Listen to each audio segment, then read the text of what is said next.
শান্তি। আজকে আমরা জানব সকল ধর্মের পিতা পরমপিতা পরমাত্মা, যিনি ঈশ্বর, যাকে সব ধর্মের মানুষেরাই মানেন। তো বলা হয় না ঈশ্বর এক এবং অদ্বিতীয়, সে অদ্বিতীয় কে? চলি আমরা প্রথম তো হিন্দু ধর্মের মধ্যে গীতাতে যাই। গীতায় বলা হয়েছে যে আমি অধর্মা, অকর্মা আর অভোক্তা, অযৌনি, সর্বধর্ম মান্য, সর্বোচ্চ। আমি মানুষের মতো জন্ম মৃত্যুর চক্রে আসি না, আমার আবির্ভাব হয়। তো এইখানে আমরা যদি দেখি যে শ্রীকৃষ্ণকে আমরা ভগবান রূপে মানছি, কিন্তু শ্রীকৃষ্ণের তো জন্ম হয়েছে, ওনার মা বাবা রয়েছেন। তো যার জন্ম হয়েছে সে তো অজন্মা হতেই পারে না, আর ঈশ্বর তো গর্ভে আসেন না, আবির্ভূত হয়। তারপরে বলছেন সর্বধর্মের মানুষ আমাকে স্মরণ করে।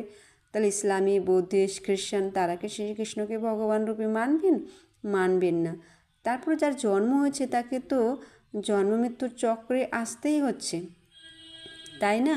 তো তিনি হলেন দেবতা, তাই তিনিও হচ্ছে শিবলিঙ্গের পুজো করেন, শিবলিঙ্গের উপরে জল অর্পণ করেন। একইভাবে শ্রীরামকে যদি দেখি, তিনিও কিন্তু জন্ম মৃত্যুর চক্রে এসেছেন, এবং যখন সীতাকে উদ্ধার করতে গেল সেই সময় তিনি শিবলিঙ্গের পুজো করেছেন। তার মানে তিনি জানতেন রাবণ কি ছিল, শিবের পরম ভক্ত। কিন্তু রাবণের পতন কেন হলো?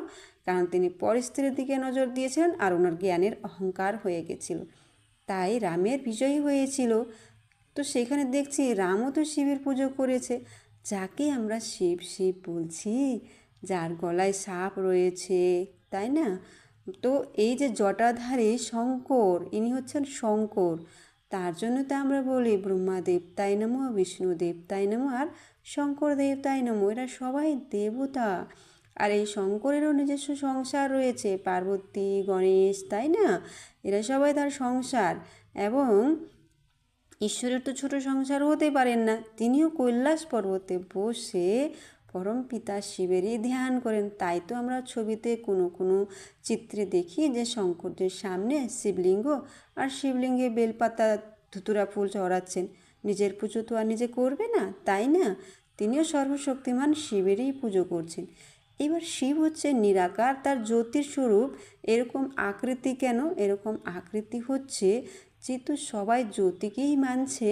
হিন্দু ধর্মের মধ্যে জ্যোতি, খ্রিস্টান ধর্মের মধ্যে বলা হয় লাইট, ইসলাম ধর্মের মধ্যে নূর।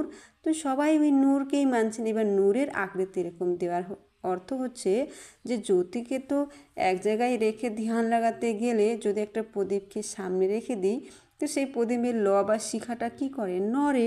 তো নড়লে কি ওই ধ্যানও ভটকে যায়, যার জন্য নিচেরটা স্টেন, উপরেরটা জ্যোতি, আর যে তিনটা রেখার মধ্যে একটা ছোট্ট ফোঁটা, সেই ফোঁটাটাই হচ্ছে বিন্দু স্বরূপ পরমপিতা পরমাত্মা, যিনি ব্রহ্মা।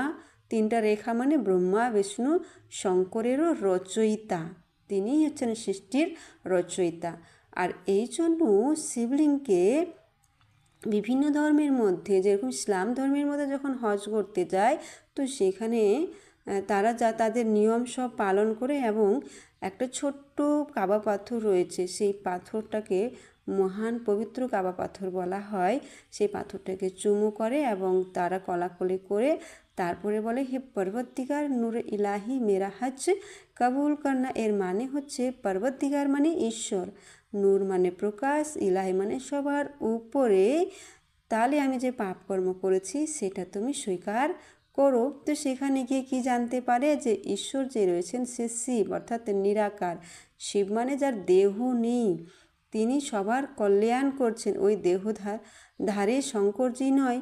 তাতে এটাও স্পষ্টীকরণ হয়ে যাচ্ছে যে মক্কাতে কোনো শিবজি বাধা নেই, অর্থাৎ শিব তো পরমপিতা পরমাত্মা, যিনি নিরাকার। কারণ নিরাকারকে বাধার মতো তো কোনো দড়ি নেই, তাই না?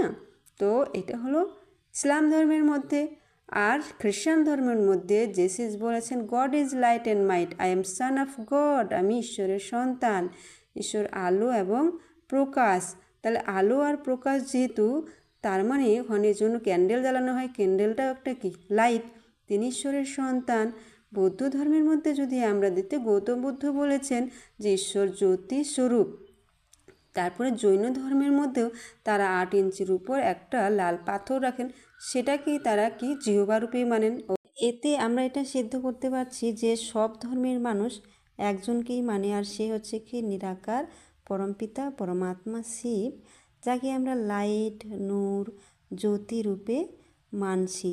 আর তিনি কোথায় থাকেন সেটাও আমরা জানতে পারবো। তিনি পরম ধামে থাকেন, যাকে কি বলা হয়, সে পরম ধামকে বলা হয় সাতওয়া আসমান, রুহানি দুনিয়া, ব্রহ্মাণ্ড, শান্তিধাম বা হেভেনলি পার অ্যাবোড।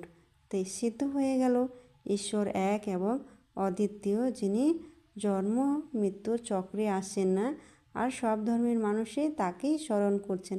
আর সেই হচ্ছেন পরমপিতা পরমাত্মা শিব, নূর, জ্যোতি, যাকে শিবলিঙ্গ রূপে আমরা সকলেই মানি। ওম শান্তি।